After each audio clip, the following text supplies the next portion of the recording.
Приветствую вас на канале Техревизор. В 2024 году изогнутые мониторы – отдельный вид удовольствия. Если вам еще не доводилось с ними сталкиваться, определенно стоит попробовать.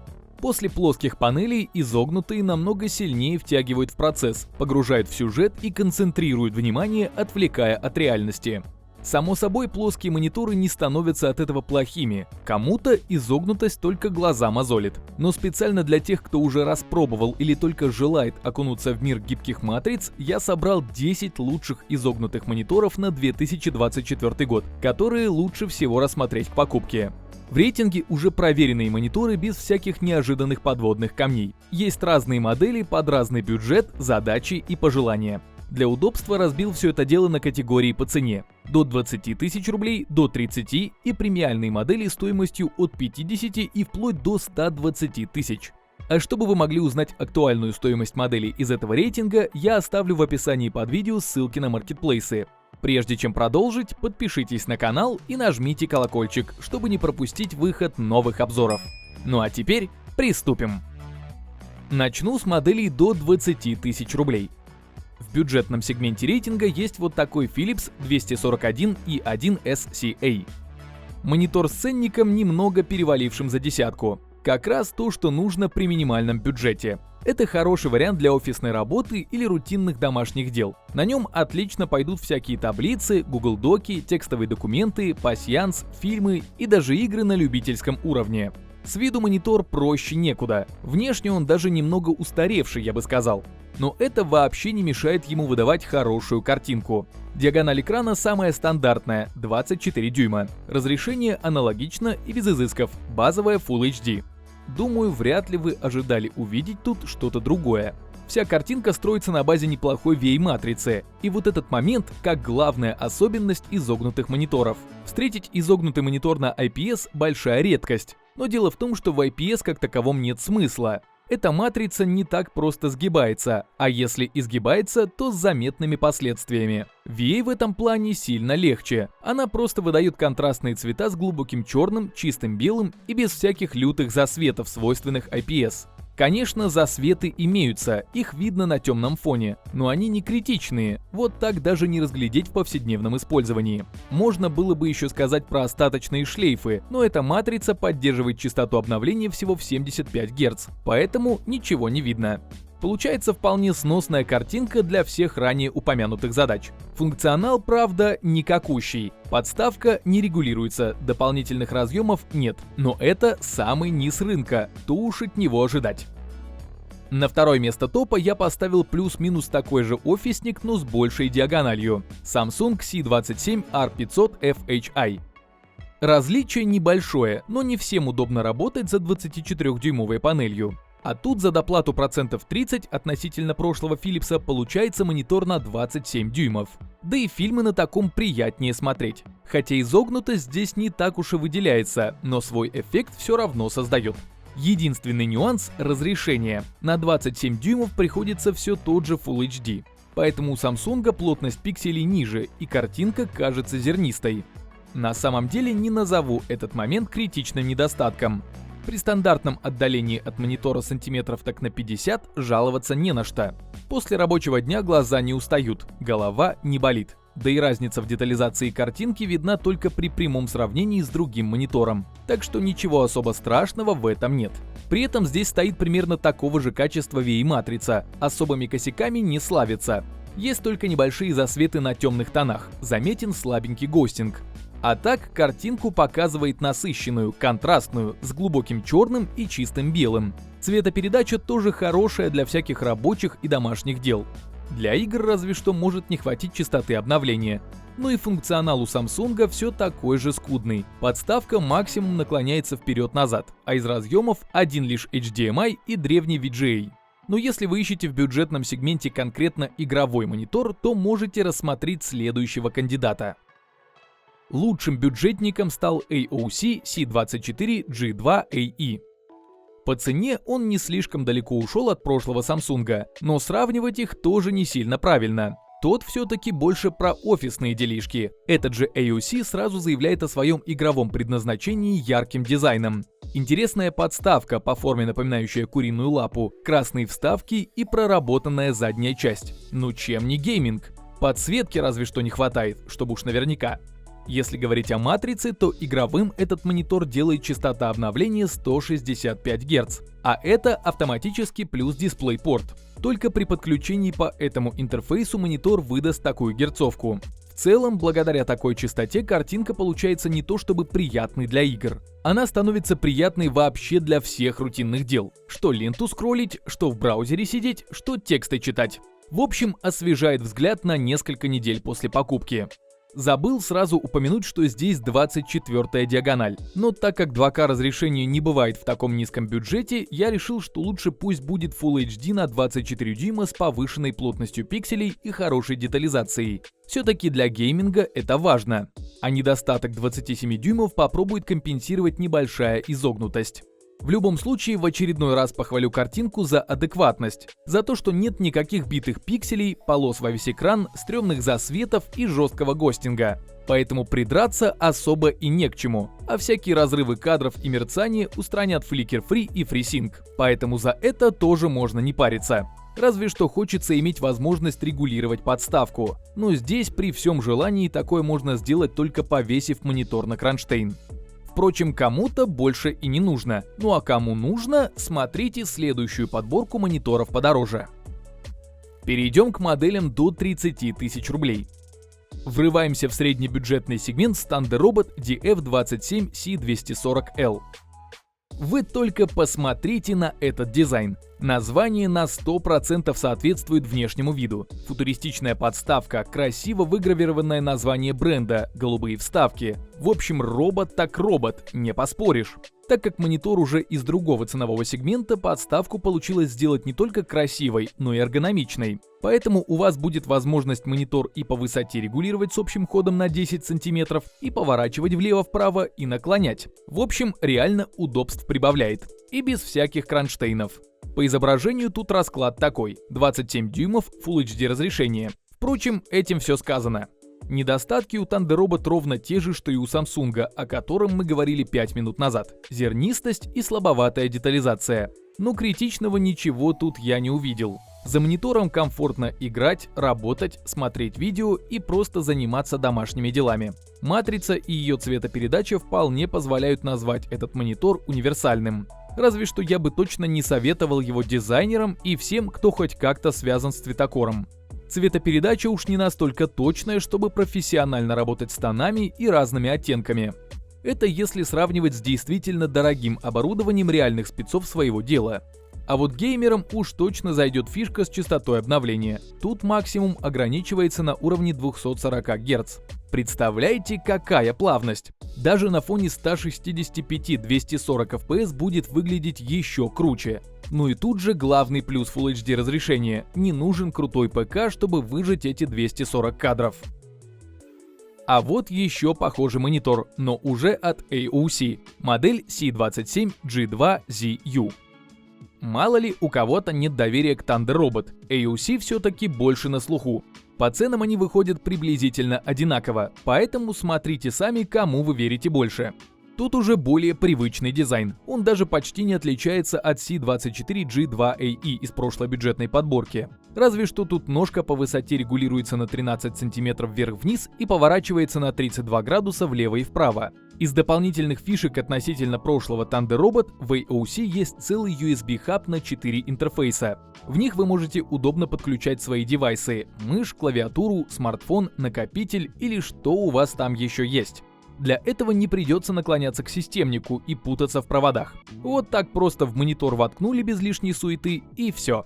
Ну а неизменным по сути остается только изображение. У этого монитора плюс-минус такая же VA-матрица на 240 Гц, что и у прошлого участника. На том же разрешении с такой же частотой обновления. Плохо ли это? Если вам нужна максимально четкая детализация, повышенная плотность пикселей, то да, лучше доплатить 15% и посмотреть вариант с полноценным 2К разрешением на 27-дюймовую диагональ. А если вы человек простой, то и этой картинки вам за глаза хватит что для игр, что для работы, что для отдыха, общения и просмотра фильмов. Цвета насыщенные, остаточные шлейфы и засветы минимальные. По изображению серьезных косяков не замечено, но вот функционал действительно радует. Много чего есть такого, что используется ежедневно, поэтому в этом мониторе сразу и картинка вполне приличная, и комфорт на высоком уровне. На втором месте расположился Philips 27M1 C5520VL.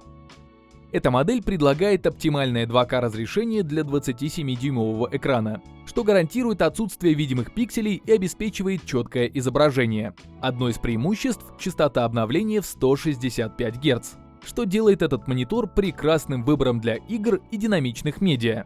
Несмотря на свои многочисленные достоинства, не лишен типичных для среднеценового сегмента недостатков, таких как засветы на экране. Тем не менее, углы обзора заслуживают особого внимания. Даже несмотря на изогнутую форму экрана, цвета остаются стабильными, искажения минимальные, что позволяет наслаждаться качественной картинкой с разных точек просмотра. HDR-поддержка расширяет цветовой диапазон и улучшает общее впечатление от визуального контента, делая цвета более насыщенными и естественными. Функции Flicker Free и FreeSync значительно повышают комфорт использования, минимизируя нагрузку на глаза и улучшая синхронизацию между монитором и графическим адаптером.